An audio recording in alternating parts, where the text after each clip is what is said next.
చేనేత వస్త్రాల అద్భుత ప్రపంచం సావిత్రి సేల్స్ మన బెజవాడలో గ్రాండ్ ఓపెనింగ్ అందరూ ఆహ్వానితులే. సో ఫస్ట్ మనం లిక్కర్ కేసుకి సంబంధించి చూసుకుంటే నేను కడిగిన ముత్యంలా బయటకు వచ్చాను, చాలా క్లీన్ చిట్ ఇచ్చింది అని చెప్పిన తర్వాత రౌజ్ ఎవెన్యూ కోర్ట్ ఇచ్చిన దాన్ని డిస్పోజ్ చేసింది హైకోర్టు. మళ్ళీ ఇప్పుడు విచారణకి రమ్మని సిబిఐ అధికారులు పిలిచారు. ఏం జరుగుతోంది నెక్స్ట్? వాస్తవంగా ఏంటంటే ఆయన ఛార్జెస్ ఫ్రేమ్ చేయాలి. ఏ కేసులోనైనా ఒక కంప్లైంట్ వస్తుంది, అది ప్రైవేట్ వ్యక్తి ఇచ్చినా, గవర్నమెంట్ ఇచ్చినా, సిబిఐ లాంటివి ఇచ్చినా. జడ్జి గారు ఏం చేస్తారంటే ఇలా ప్రైమా ఫేసి ఉందా, ఇందులో ఏమన్నా నేరం ఉన్నదని చెప్పడానికి తను కన్విన్స్ కావాల్సిన ఆధారాలు ఏమన్నా ఉన్నాయా అని చూస్తారు. చూసిన తర్వాత ఏం చేస్తారు, ఛార్జెస్ ఫ్రేమ్ చేస్తారు. ఇగో నీ మీద ఆరోపణ వచ్చి తను ఏదైతే నమ్ముతున్నాడో ఆధారాలు ఉన్నాయని వాటి మీద ఛార్జెస్ ఫ్రేమ్ చేస్తారు. అయితే ఛార్జెస్ ఫ్రేమ్ చేసేటప్పుడు ఆ జడ్జి గారు ఏం చేశారంటే మొత్తం రికార్డ్ అంతా చూశారు. 10,000 పేజీలు. 10,000 పేజీలో ఎక్కడ కూడా వీళ్ళు నేరం చేశారనే ఆరోపణే తప్ప ఎక్కడ ఆధారం లేదు. ఒక చిన్న ఆధారం కూడా లేదు. ఆధారాలు ఎక్కడ సంపాదించారు మరి వాళ్ళు? కేజ్రీవాల్ను కానీ, ఒక చీఫ్ మినిస్టర్ను జైల్లో పెట్టడం, ఒక చీఫ్ మినిస్టర్ డాటర్ను జైల్లో పెట్టడం, డిప్యూటీ సీఎం 1.5 year అంటే వాళ్ళకి ఏ ఆధారాల ప్రకారం వాళ్ళు చేశారు? సిబిఐకి, ఈడీకి ప్రైమా ఫేసి ఏం కనబడ్డది? ఈయనకు కనబడింది.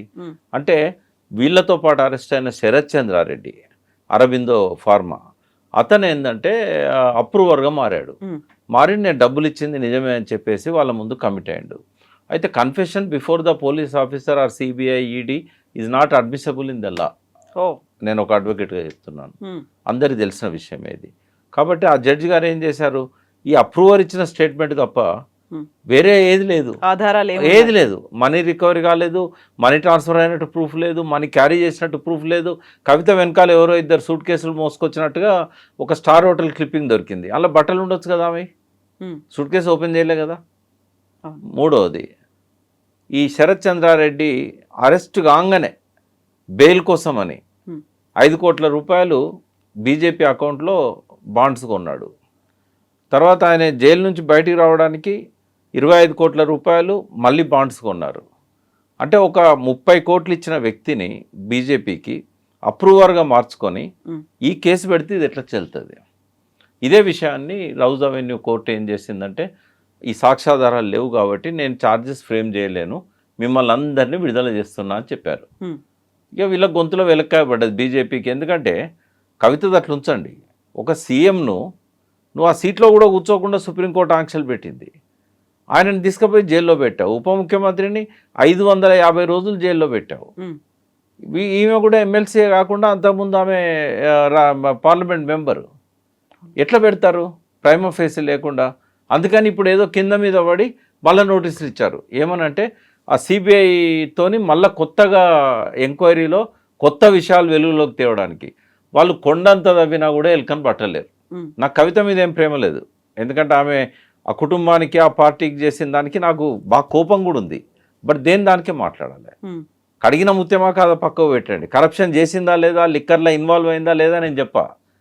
బట్ సాక్ష్యాలు దొరికేదాకా, కేసును బిల్డ్ చేసేదాకా ఆమె నిర్దోషిగానే పరిగణించాలి, కోర్టు ఆమెను శిక్ష వేసేదాకా. ఇప్పుడు మళ్ళీ రివైవ్ చేస్తున్నారు. 16వ తారీఖు విచారణకు అటెండ్ అవ్వమని చెప్పిండ్రు, నోటీసులు ఇచ్చిండ్రు. జస్ట్ ఫర్ హరాస్మెంట్ అమ్మా ఇది. ఓకే, వాళ్ళని వేధించడానికే. నేను మళ్ళీ చెప్తున్నా, ఇంకా 10 ఏళ్ళైనా ఆ కేసులో సాక్ష్యాలు దొరకవు. ఒకవేళ నిజంగానే జరిగిందని అనుకుంటే, ఒకవేళ సాక్ష్యాలు లేవు కాబట్టి నిజమని అనుకోలేము. ఇది రాజకీయ నాయకులను వెంటాడడానికి బీజేపీ అనుసరిస్తున్న వ్యూహం అని చెప్పి మనం అనుకోవాల్సిన అవసరం ఉంటుంది. కానీ వాళ్ళు అనుకున్న ప్రయోజనం నెరవేరింది. ఈ సిబిఐ సాక్ష్యాలు తీసి కేసు పెట్టకపోయినా భారతదేశం మొత్తంలో థ్రెట్ కాబోయే వ్యక్తి కేజ్రీవాల్. ఢిల్లీని ఆయన లేకుండా చేశారు, రేపు పంజాబ్లో లేకుండా చేస్తారు. ఆయన మీద ఎందుకు కత్తి కట్టారు అని అంటే, గుజరాత్లో ఆయన 13% ఓట్ బ్యాంక్ క్రియేట్ చేసుకోగలిగాడు. నిన్న 13% చేసుకున్నాడు, రేపు 30% చేసుకుంటాడు. ఇంకా మోడీకి, అమిత్ షాకు గుజరాత్లో కేజ్రీవాల్ అడుగుపెట్టేదాకా పెద్ద పట్టించుకోలే. గుజరాత్లో కేజ్రీవాల్ అడుగుపెట్టిన తర్వాత తీశారు. ఇక్కడ కీలకమైన లింక్ కవిత ద్వారా పోయింది అనేది అప్రూవర్ చెప్పింది అన్నట్టు. కాబట్టి కవిత గారిని అందులో పెట్టి కేసీఆర్ గారిని దించేశారు.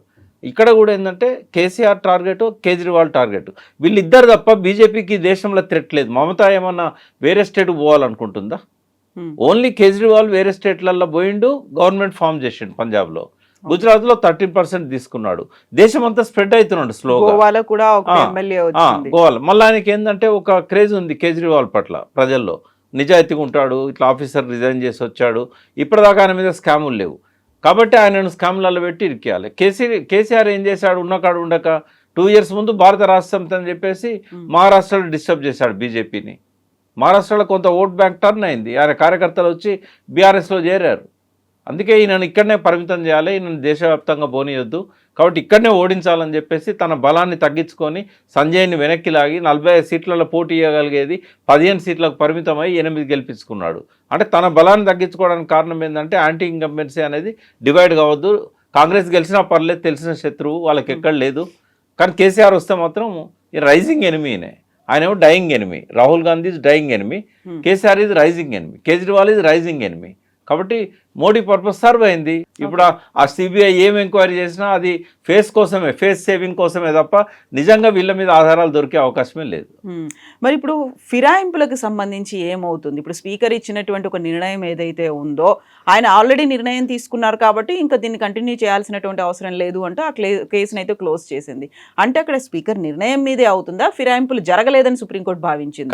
కాదు, తొందరగా డెలివరీ చేయాలి తీర్పు, ఎందుకంటే నెలల కొద్ది సంవత్సరాల కొద్ది స్పీకర్లు పెండింగ్ పెట్టుకుంటున్నారు అని చెప్పి పోయారు. స్పీకర్ తీర్పు ఇచ్చిన తర్వాత whether or good or bad, whether it is constitution పరంగా కరెక్టా కాదా అనేది చూడదు సుప్రీంకోర్టు.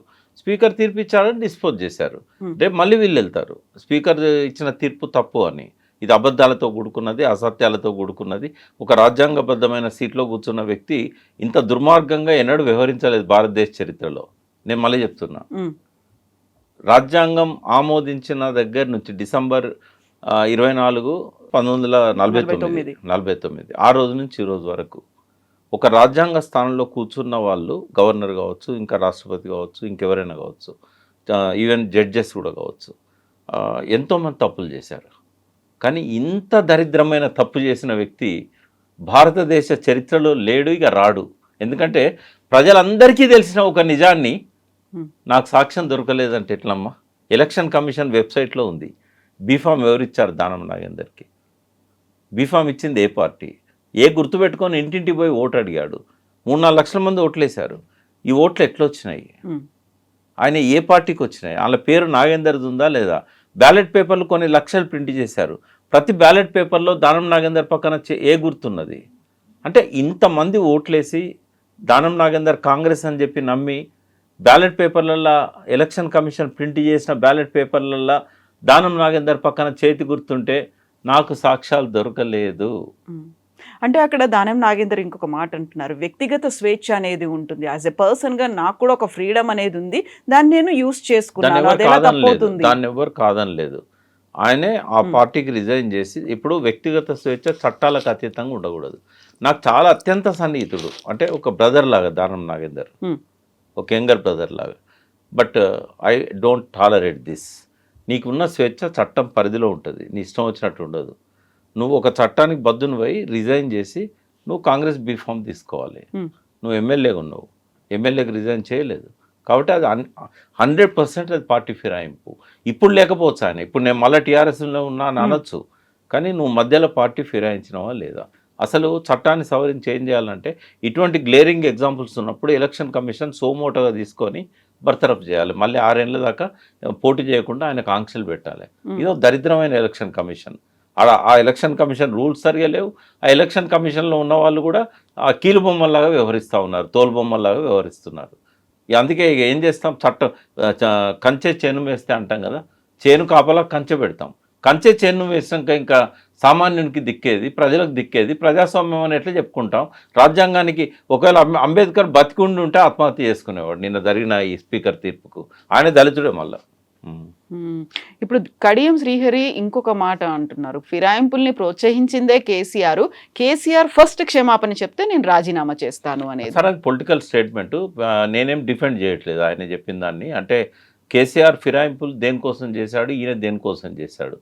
ఈయనేమో బిడ్డ కోసం చేశాడు, కేసీఆర్ ఏమో తన పాలనను రక్షించుకోవడానికి తెలంగాణ ప్రజలకు నేను చాలా హామీలు ఇచ్చాను, నేను ఇక్కడ ఉంటేనే నెరవేర్చుకోగలుగుతాను, నాకు బొటాబొటి మెజారిటీ ఉంది, కేవలం 3 సీట్లతో నేను అధికారంలో ఎక్కువ కాలం ఉండలేను, ఓటుకు నోటు అని చెప్పి రేవంత్ రెడ్డి ఏదైతే రెడ్ హ్యాండెడ్గా దొరికాడో అప్పుడు ఇంటెలిజెన్స్ వాళ్ళు ఇచ్చిన రిపోర్ట్ ఏంటంటే చాలామంది ఎమ్మెల్యేలు కూడా అమ్ముడు పోవడానికి సిద్ధంగా ఉన్నారు, ఓ 10 మంది ఎమ్మెల్యేలు పోతే ఇక గవర్నమెంట్ పడిపోతుంది, ఓవైసీకి ఉన్నది 7గురే కదా, ఈయనకు సపోర్ట్ ఇచ్చేది ఒక ఓవైసీ కదా, ఓ 10 మంది ఎమ్మెల్యేలు పోతే నీ గవర్నమెంట్ పడిపోతుంది అని చెప్తే అటువంటి క్లిష్ట పరిస్థితులలో తను ప్రజలకు ఇచ్చిన హామీలు నెరవేర్చుకోవడానికి నేను కొంతకాలం సీఎంగా కొనసాగాలని చెప్పి ఆ కోణం నుంచి ఆయనే ఫిరాయింపులను ఎంకరేజ్ చేశాడు. బట్ ఏ కోణం నుంచి చేసినా ఫిరాయింపులను కేసీఆర్ గారు కూడా ఎంకరేజ్ చేశారు, దాన్ని ఎవరు డిఫెండ్ చేయాల్సిన అవసరం లేదు.